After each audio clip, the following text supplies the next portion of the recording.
Hello students, कैसे हो आप सभी। उम्मीद करता हूँ सभी स्वस्थ होंगे और मस्त होंगे। बच्चों, आज की क्लास में हम कक्षा 4 की जो पर्यावरण अध्ययन की हमारा परिवेश भाग 2 जो नई किताब आई है आरबीएससी की, उसका अध्याय 6 है जिसका नाम है प्रकाश, छाया और मौसम।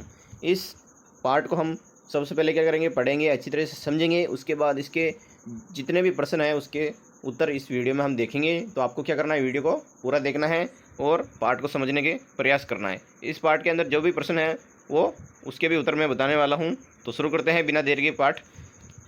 रोहन और उसकी सहपाठी रिया धूप में खेल रहे थे। सहपाठी किसको बोलते हैं, जो साथ में पढ़ता है उसको बोलते हैं। तो रोहन और रिया थावड़ा में खेल रहा।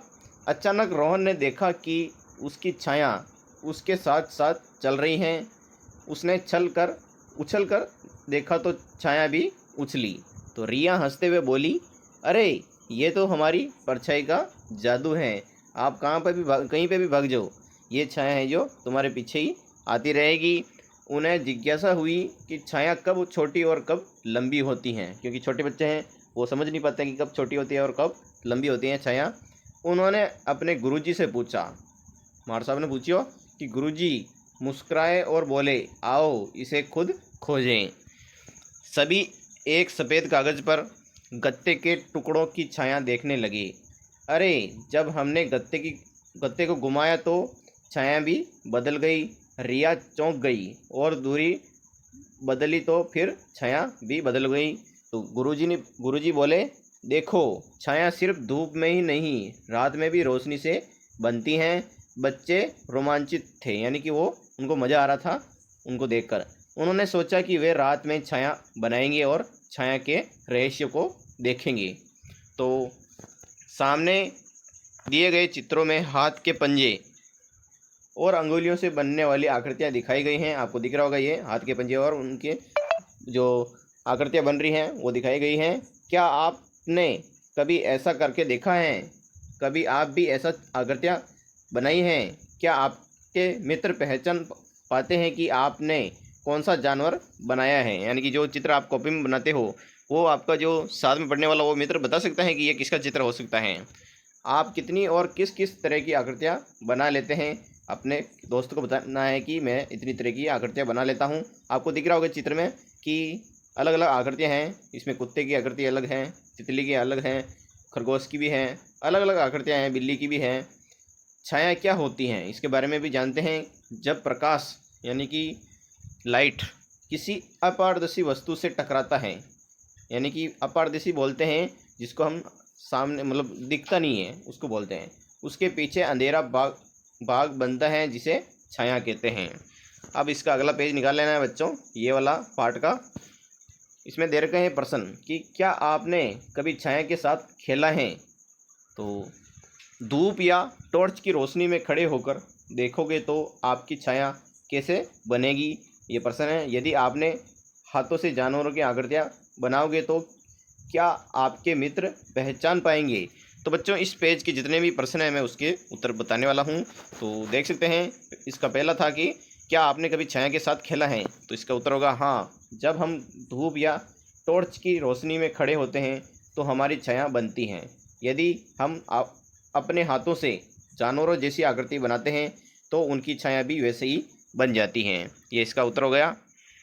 अब है दूसरा प्रश्न कि क्या आप बता सकते हो कि प्रकाश में सफ़ेद कागज़ पर गोटे के टुकड़े रखने पर छाया बदलती है या नहीं?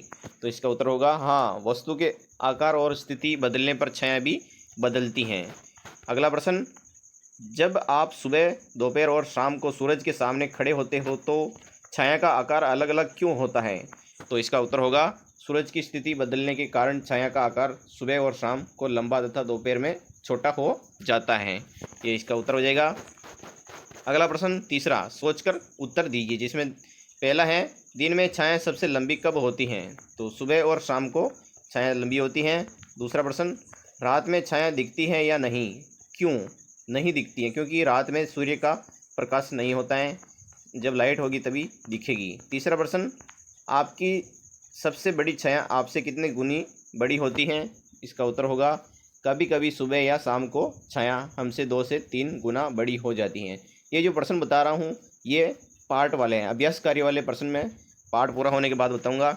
अगला प्रश्न बच्चों, प्रश्न 4 गतिविधि कि अलग अलग तरह की वस्तुओं की छाया बनाओ और उनकी लंबाई नापो। अभी मैंने जिन प्रश्नों के उत्तर बताए हैं वो आप यहाँ से लगाकर यहाँ तक इनके उत्तर हैं। तो अब अगले वाले प्रश्न हैं कि अलग अलग तरह की आकृति वाला ये प्रश्न है। इसमें वस्तु की छाया की आकृति कैसी है लिखी है। जैसे कि पानी की बोतल, इसमें वस्तु का आकार साइज है 25 सेंटीमीटर लंबी और बेलनाकार होती है। ये छाया की लंबाई 20 सेंटीमीटर सुबह, 10 सेंटीमीटर दोपहर और 30 सेंटीमीटर शाम को होती है।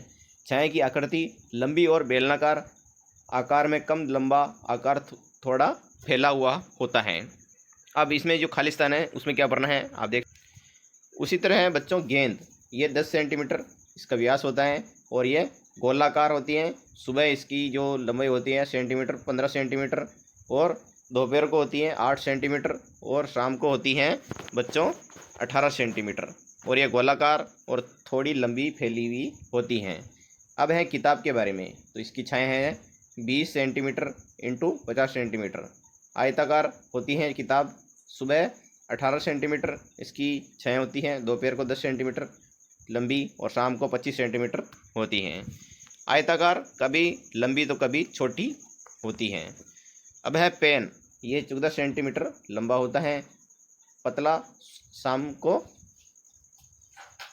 सुबह होता है 16 सेंटीमीटर और दोपहर होता है 9 सेंटीमीटर और शाम को होता है 20 सेंटीमीटर। सीधा और इसकी पतली आकृति होती हैं। अब है कप, ये 12 सेंटीमीटर ऊंचा होता है, ये बेलनाकार होता है। सुबह इसकी लंबाई होती है 14 सेंटीमीटर, दोपहर को होती है 7 और शाम को होती है 18 सेंटीमीटर। ये बेलनाकार, थोड़ी फैली हुई इसकी छाया होती है। इस वाले बॉक्स में क्या भरना था मैंने अभी बता दिया है। अब अगले वाला पेज में निकाल रहा हूँ। ये वाला पेज निकाल लेना है बच्चों। इसमें देर का ही देखो, करो और कॉपी में उत्तर लिखिए। तो इसका पहला प्रश्न है कि क्या पेड़ की छाया दिन भर एक सी होती है क्या। तो इसका उत्तर होगा बच्चों कि नहीं, पेड़ की छाया दिन भर सूरज की स्थिति के अनुसार बदलती रहती हैं। ये इसका उत्तर हो जाएगा। अगला प्रश्न है दूसरा इसी का कि सबसे लंबी छाया कब होती हैं। सुबह और शाम को सबसे लंबी छाया होती हैं। अगला प्रश्न, सबसे छोटी छाया कब होती है। तो दोपहर में जब सूर्य सिर के ठीक ऊपर होता है तो सबसे छोटी छाया बनती है। चौथा प्रश्न, आपने घर या स्कूल के पास पेड़ की छाया का चित्र बनाओ। आपको बनाना है, ये कार्य बच्चों को खुद करना है। पेड़ और उसकी छाया का चित्र बनाना है। जैसे कि उदाहरण के रूप में ऐसा ऐसा पेड़ बना सकते हैं आप, जहाँ पर उसकी छाया इस साइड में होगी। तो अगला प्रश्न है, क्या रात को भी छाया दिखती है, यदि हाँ तो कैसे, यदि नहीं तो क्यों। नहीं, रात को छाया नहीं दिखती है क्योंकि रात में सूर्य का प्रकाश नहीं होता है, इसलिए छाया नहीं दिखती है। अगला प्रश्न, हमारी छाया हमारे आगे कब चलती है और कब हमारे पीछे चलती हैं। तो इसका उत्तर होगा सुबह के समय छाया हमारे आगे जो होती हैं, दोपहर को छाया नीचे रहती हैं, शाम को छाया हमारे पीछे होती हैं। अब इस पार्ट की अगली लाइन दे रखी है कि छोटी वस्तु बड़ी वस्तु को कैसे ढक सकती हैं। क्योंकि बड़ी वस्तु की आकृति बड़ी बनती है और छोटी वस्तु की छोटी, इसलिए वो ढक लेती हैं। विकास ने एक शिकायत की कि मेरी बहन टीवी के सामने आकर बैठ जाती हैं, जिससे मैं कुछ नहीं देख पाता हूँ। क्योंकि वो छोटा है, छोटा बच्चा है, इसलिए वो नहीं देख पाता है। सीमा हंस पड़ी, तो क्या इसका मतलब यह है कि छोटी वस्तु भी किसी बड़ी वस्तु को ढक सकती हैं। तो सनी ने उत्सुकता से पूछा, लेकिन यह कैसे संभव है, क्या चंद्रमा भी सूर्य को ढक सकता है। अगले दिन शिक्षिका ने एक और प्रयोग किया सूर्य ग्रहण का। तो इसमें देखते हैं कि कैसे ढकती हैं। प्रश्न है कि सूर्य ग्रहण कैसे होता है। इसका उत्तर होगा जब चंद्रमा सूर्य और पृथ्वी के बीच आ जाता है और सूर्य का प्रकाश पृथ्वी तक नहीं पहुंच पाता है, तब सूर्य ग्रहण होता है। ये इसका उत्तर हो जाएगा। और सूर्य ग्रहण का खेल में वो बताते हैं शिक्षक की, एक टॉर्च को सूरज की तरह रखा गया, एक बड़ा बच्चा पृथ्वी और दूसरा छोटा बच्चा चंद्रमा बना। जब चंद्रमा छोटा बच्चा सूर्य और पृथ्वी के बीच आ गया तो पृथ्वी पर अंधेरा हो गया, इसी कारण से सूर्य ग्रहण लगता है। तो सीमा चौंकते बोली, ओ इसी तरह सूर्य ग्रहण होता है। सीमा कौन है, एक छोटी सी बच्ची है, वो पूछती है। अब बच्चों को अपनी परछाई को बार बार देखने और उन पर बातें करने में आनंद आने लगा, यानी मज़ा आने लग गया। अब इसके जो पता कीजिए वाले प्रश्न हैं 1, 2, 3, इसके उत्तर मैं आपको बताता हूँ। पहला प्रश्न है इसका, यदि चंद्रमा छोटा है तो भी वह सूर्य को पूरी तरह कैसे ढक लेता है? तो इसका उत्तर होगा बच्चों कि क्योंकि चंद्रमा पृथ्वी के पास है और सूर्य बहुत दूर है, इसलिए पास की छोटी वस्तु भी दूर की बड़ी वस्तु को ढक सकती हैं। ये इसका उत्तर हो जाएगा। दूसरा प्रश्न, रात में चंद्रमा कभी कभी गायब क्यों हो जाता है? तो इसका उत्तर होगा कि क्योंकि उस समय अमावस्या होती है, जब चंद्रमा सूर्य के पास रहता है और उसका रोशन भाग उस हमें दिखाई नहीं देता है। ये इसका उत्तर हो जाएगा। अगला प्रश्न है तीसरा, कि चंद्रमा हर दिन एक सा ही दिखाई नहीं देता, ऐसा क्यों? क्योंकि चंद्रमा के पृथ्वी के चारों ओर घूमने से उसके अलग अलग भाग हमें दिखाई देते हैं। इसे चंद्रमा की कला यानी अमावस्या से पूर्णिमा तक कहते हैं। ये इसका उत्तर हो जाएगा। अब है यह भी जानना है कि परछाई है जो सूरज की स्थिति के अनुसार बदलती हैं। हम जहाँ पे भी जाते हैं तो वो परछाई भी साथ साथ चलती हैं। कोई भी वस्तु प्रकाश को रोककर छाया बना सकती हैं, ये भी सही है। सूर्य ग्रहण तब होता है जब चंद्रमा पृथ्वी और सूर्य के बीच आ जाता है, इस कारण सूर्य ग्रहण होता है। चंद्र ग्रहण तब होता है जब सूर्य और चंद्रमा के बीच पृथ्वी आ जाती है, तब चंद्र ग्रहण होता है। तो ये पार्ट अगले ये वाला पेज निकाल लेना है पार्ट का। इसमें बता रखा है चौथा प्रश्न कि क्या ग्रहण हमेशा एक सा होता है या अलग अलग प्रकार का होता है? तो इसका उत्तर होगा कि ग्रहण हमेशा एक जैसा नहीं होता है, ये अलग अलग प्रकार का होता है, सूर्य ग्रहण और चंद्र ग्रहण। अगला प्रश्न, यदि दिन में पानी सूर्य की रोशनी में रहता है तो वह गर्म क्यों हो जाता है? क्योंकि सूर्य की किरणें पानी को गर्म कर देती हैं, इस कारण हो जाता है। अब बच्चों अगला वाला प्रश्न है दूसरा, कि सही या गलत लिखिए। जैसे कि छाया हमेशा काली होती है, तो ये सही है। और दूसरा इसी का वाक्य कि सूर्य जब सिर के ऊपर होता है तो छाया लंबी होती है, गलत है, क्योंकि छाया जो छोटी बनती है तब। तीसरा वाक्य, चंद्रमा की छाया के कारण सूर्य ग्रहण होता है, सही है, ये राइट लगाना इसमें। चौथा वाक्य है, सूर्य की तेज धूप में कपड़े देरी से सूखते हैं, ये क्या है? गलत है, क्योंकि अगर तेज धूप पड़ेगी तो कपड़े जल्दी सूख जाएंगे। ये इसका उत्तर हो जाएगा। अब है रिक्त स्थान की पूर्ति वाले प्रश्न, जिसमें जब सूर्य आगे क्या भरना है मैं बताता हूँ। आपको उस खाली स्थान में लिखना है सिर के ऊपर, ये है जो सिर के ऊपर होता है तब छाया सबसे छोटी होती है। अगला जो खाली स्थान है उसमें दे रखा है कि छाया बनाने के लिए इसमें आपको भरना है वस्तु और प्रकाश स्रोत की आवश्यकता होती है, यानी कि दोनों की आवश्यकता होगी तभी वो छाया बन पाएगी। ये इसका उत्तर हो जाएगा खाली स्थान वाले का। अब अगले वाला प्रश्न है कि चौथे नंबर का, कि 2 से 3 वाक्यों में उत्तर दीजिए। जिसका पहला प्रश्न है, छाया बनने के लिए किन 3 चीज़ों की ज़रूरत होती हैं? तो इसका उत्तर होगा कि पहले नंबर पर होगा प्रकाश स्रोत, जैसे कि सूर्य, बल्ब, टॉर्च, ये इनका जो प्रकाश होगा तभी वो छाया बन पाएगी। दूसरी है वस्तु, तीसरा है पर्दा या सतह या जहाँ छाया दिखाई दे। अगला प्रश्न दूसरा इसी का, कि अंधेरे में छाया क्यों नहीं दिखाई देती हैं? तो अंधेरे में प्रकाश नहीं होता है, बिना प्रकाश के छाया दिखाई नहीं देती हैं, ये इसका उत्तर हो जाएगा। अब अगली लाइन है कि आओ जाने मौसम को। क्या सूर्य का प्रभाव मौसम पर भी पड़ता है? कैसे पड़ता है? तो सूर्य का प्रभाव मौसम पर भी पड़ता है, क्योंकि अगर तेज़ धूप होगी तो जो बादल बन के आते हैं वो वही ऊपर ही सूख जाते हैं, बादल नीचे नहीं बरस पाते हैं। यदि बादल गिर आए, सूर्य छिप जाए, तेज़ हवा चलने लगे, वर्षा होने लगे तो हम कहते हैं मौसम बदल रहा है। मौसम सुबह, दोपहर और शाम और रात को भी कभी कभी बदल सकता है, यानी कभी भी बदल सकता है। वो नहीं कि रात पड़ गई अब मौसम नहीं बदलेगा वो तो कभी भी बदल सकता है। क्या आप एक दिन के मौसम को इस तालिका में भर सकते हैं? जैसे तेज़ धूप रही, आकाश साफ रहा, ठंडक रही, आंधी आई, बादल छा रहे, तेज़ गर्म हवा चली, धीमी वर्षा हुई, तेज़ वर्षा हुई। तो जैसे कि दिन देर के हैं, सोमवार को आकाश साफ रहा, सुबह और दोपहर को बादल छाए रहे, शाम को तेज़ गर्म हवा चली और रात को धीमी वर्षा हुई। उसी तरह आपको बुधवार, रविवार और अगला मंगलवार इसमें भरना है तो कैसे भरेंगे। अगर बुधवार का भरना है तो हम देख सकते हैं कि ठंडी हवा चली, तेज़ धूप रही, बादल छाए रहें, बरसात हुई। और रविवार को देखें तो रविवार को हल्की धूप रही, आकाश साफ और रहा, गर्मी बढ़ती रही, रात ठंडी रही। अगला मंगलवार जिसमें तेज़ धूप रही है, गर्म हवा चली है, बादल छाए रहें, बिजली कड़की और बारिश हुई। इसमें आपको खालिस्तान वाले में भर सकते हैं।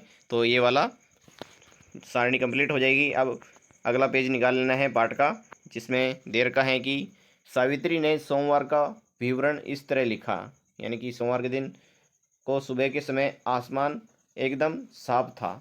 दोपहर में हल्के हल्के बादल आ रहे थे। शाम होते होते तेज गर्म हवाएं चलने लगी थी। रात को लगभग 8 बजे से धीमी वर्षा हुई। अब आप इस तालिका के आधार पर एक विवरण बनाकर लिखना है और बताने का प्रयास कीजिए। वाले प्रश्न मैं इसके उत्तर बताता हूँ अभी सभी प्रश्नों की। इसका पहला प्रश्न है कि आपको कौन सा मौसम अच्छा लगता है और क्यों। तो इसका उत्तर होगा, मुझे वर्षा ऋतु अच्छी लगती है क्योंकि इस मौसम में ठंडी हवा चलती हैं और हर जगह हरियाली हो जाती है। अगला प्रश्न कि किस मौसम में रहने का आनंद सबसे अधिक आता है। तो इसका उत्तर होगा, जैसे कि वर्षा ऋतु में रहने का आनंद सबसे अधिक आता है क्योंकि बारिश में खेलने और घूमने का मज़ा अलग होता है। अगला प्रश्न, यदि एक दुकानदार ठंड के मौसम के कपड़े बेचना हो तो उसकी दुकान में कौन कौन से कपड़े अधिक होंगे। तो उसकी दुकान में स्वेटर, जैकेट, मफलर, ऊनी टोपी, दस्ताने और गर्म मोजे अधिक होंगे क्योंकि उस टाइम वो ज़्यादा खरीदते हैं। अगला प्रश्न, कौन सा मौसम सबसे अधिक ज़रूरी किसको होता है। तो किसानों के लिए वर्षा ऋतु सबसे अधिक ज़रूरी होती है क्योंकि फसलें बारिश के पानी पर निर्भर होती हैं। अगला प्रश्न, गर्मी के मौसम में पसीना क्यों निकलता है और ठंड के मौसम में क्यों नहीं। बहुत ही अच्छा प्रश्न है, परीक्षा में आया हुआ प्रश्न है कि यही है। तो इसका उत्तर होगा, गर्मी के मौसम में शरीर का तापमान अधिक होने पर शरीर ठंडा करने के लिए पसीना निकलता है, लेकिन ठंड में तापमान पहले से ही कम होता है इसलिए पसीना नहीं निकलता है। छठा प्रश्न, आपके स्कूल में कौन सा मौसम आने पर छुट्टियां दी जाती हैं। तो हमारे स्कूल में गर्मी के मौसम में ग्रीष्मकालीन छुट्टियां दी जाती हैं। ये इसका उत्तर लिख सकते हैं। अगला है कि यदि खुले घर में गर्मी के मौसम में कोई कार्यक्रम हो तो किस किस बात का ध्यान रखना चाहिए। इसका उत्तर होगा, पंखे, ठंडे पानी की व्यवस्था करनी होगी और समय प्राय सुबह या शाम को रखना होगा। अगला प्रश्न, क्या आपको लगता है कि पेड़ पौधे किस मौसम में सबसे अधिक खुश होते होंगे। तो इसका उत्तर होगा, पेड़ पौधे वर्षा ऋतु में सबसे अधिक खुश होते हैं क्योंकि उन्हें पर्याप्त पानी मिलता है और वे हरे भरे हो जाते हैं। अगला प्रश्न, सर्दी और गर्मी के मौसम में बनने वाले तीन तीन पकवानों के नाम लिखना है। तो सर्दी में जैसे कि गाजर का हलवा, मूंगफली की चिक्की और मक्के की रोटी और सरसों का साग बहुत ही स्वादिष्ट लगता है। गर्मी के मौसम में आम का रस, ठंडी खीर, लस्सी और आइसक्रीम अच्छी लगती हैं। और मुझे पसंद है क्योंकि मुझे वर्षा पसंद है क्योंकि। और अगला है, इस मौसम में हरियाली छा जाती हैं, बारिश में खेलने और ठंडी हवा का आनंद मिलता है। और मुझे गर्मी पसंद है क्योंकि इस मौसम में आम जैसे फल मिलते हैं, हमें लंबी गर्मी की छुट्टियां मिलती हैं। और अगला है कि मुझे सर्दी पसंद है क्योंकि। तो उसमें आपको लिखना है, इस मौसम में तरह तरह के पकवान बनाए जाते हैं, ठंडी हवा और गुनगुन धूप का मज़ा आता है। मैंने अभी पेज नंबर 43 के जितने भी प्रश्न हैं उसके उत्तर बताए हैं, इनके भी मैं भी उत्तर बता चुका हूँ। आपको क्या करना है, कॉपी में लिख देना है। और अगले हैं कि चित्र बनाओ, जैसे कि वर्षा, गर्मी और सर्दी से संबंधित दो दो वस्तुओं के चित्र बनाना है, ये आपको खुद बनाना है। अगला है, किसी एक मौसम का अपने पसंद का पकवान बनाने की पूरी विधि बताना है, जैसे कि गुलाब जामुन, आपको उसकी विधि बताना है कि कैसे बनता है, कैसे दूध से तैयार होता है, ये इसके उत्तर हो जाएगा। अब अगला वाला पेज निकाल लेना है, पेज नंबर 44, जिसमें सबसे पहले बता रखा है मन की बात। इसमें गर्मी के मौसम में ये क्या सोचते होंगे 5-6 वाक्यों में लिखिए। तो पेड़ क्या सोचता होगा, भेड़ क्या सोचती होगी, चिंकारा क्या सोचता होगा। इन तीनों के उत्तर मैं अभी बता रहा हूँ। बच्चों, पेड़ क्या सोचता होगा उससे का उत्तर देखते हैं कि पेड़ सोचते होंगे कि काश बारिश हो जाए, ताकि उन्हें पानी मिले और वे हरे भरे रहें। अगला जो भेड़ क्या सोचती होगी, तो इसमें हम लिखेंगे भेड़ सोचती होगी कि कहीं ठंडी और कहीं छायादार जगह मिल जाए ताकि वे आराम कर सकें। अगली है चिड़िया क्या सोचती होगी, तो चिड़िया सोचती होगी कि पानी आसानी से मिल जाए और सूरज की तेज़ धूप से बचने को जगह मिल जाए। अब अगली लाइन है कि अपने परिवार के साथ बातचीत करके पता लगाओ कि वर्षा के मौसम में कौन सी बीमारियां होती हैं और उनसे बचाव के उपाय बताइए। तो इसका उत्तर होगा कि वर्षा ऋतु में मलेरिया, डेंगू, हैजा, टाइफाइड और सर्दी जुकाम जैसी बीमारियां होती हैं। ये बचाव के उपाय, तो पानी को उबालकर या साफ करके पीना चाहिए, गड्ढों और पानी जमा होने की जगहों पर ध्यान देना, मच्छरदानी और दवाइयों का प्रयोग करना, ये इसका उत्तर हो जाएगा। अब बच्चों हैं तो इस पार्ट के जितने भी अभ्यास कार्य वाले प्रश्न हैं मैं उसका उत्तर बता रहा हूँ। तो पहला प्रश्न है इसका कि सही उत्तर का चयन करें। छाया किस समय सबसे छोटी होती हैं, तो दोपहर के समय सबसे छोटी होती है, खे इसका आंसर हो जाएगा। दूसरा प्रश्न इसी का कि सूर्य ग्रहण क्यों होता है, तो इसका उत्तर होगा कि क्या होगा इसका आंसर, यानी कि जब चंद्रमा सूर्य और पृथ्वी के बीच आ जाता है तो सूर्य ग्रहण होता है। अगला है तीसरा, छाया बनने के लिए आवश्यक तत्व कौन कौन से हैं, तो इसका आंसर होगा प्रकाश स्रोत और वस्तु, यानी घ इसका आंसर हो जाएगा। अब है रिक्त स्थान की पूर्ति कीजिए वाले प्रश्न की, जब सूर्य दोपहर यानी कि क्या होता है, सिर के ऊपर होता है तब छाया सबसे छोटी बनती है, यानी कि यहाँ पर सिर के ऊपर है जो आपको खाली स्थान में लिखना है।